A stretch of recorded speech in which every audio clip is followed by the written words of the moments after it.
Bharuch railway police મથકે નોંધાયેલી વિગત મુજબ મૂળ છત્તીસગઢના અને હાલ દહેજની એક ખાનગી કંપનીમાં હેલ્પર તરીકે ફરજ બજાવતા 20 વર્ષીય યુવક સાથે ચોરીની ઘટના બની છે।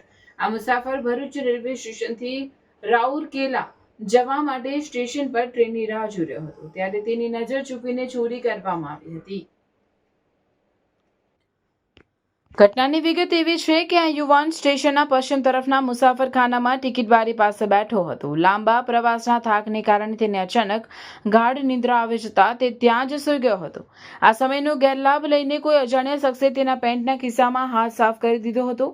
યુવાન જ્યારે ઊંઘમાંથી જાગ્યો ત્યારે તેને જાણ થઈ કે તેના ખિસ્સામાં રાખેલો પોકો X7 પ્રો કંપનીનો કાળો મોબાઈલ ફોન ગણાય છે।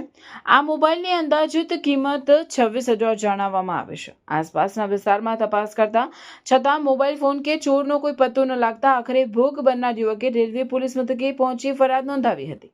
આ મામલે ભરૂચ રેલવે પોલીસે BNSSની કલમ 173 હેઠળ ગુનો નોંધી આગળની તપાસ હાથ ધરી છે। પોલીસ દ્વારા ભારતીય ન્યાય સંહિતાની કલમ 303(2) મુજબ ગુનો દાખલ કરવામાં આવ્યો છે અને આ કેસની તપાસ આસિસ્ટન્ટ સબ ઇન્સ્પેક્ટરને સોંપવામાં આવ્યો છે।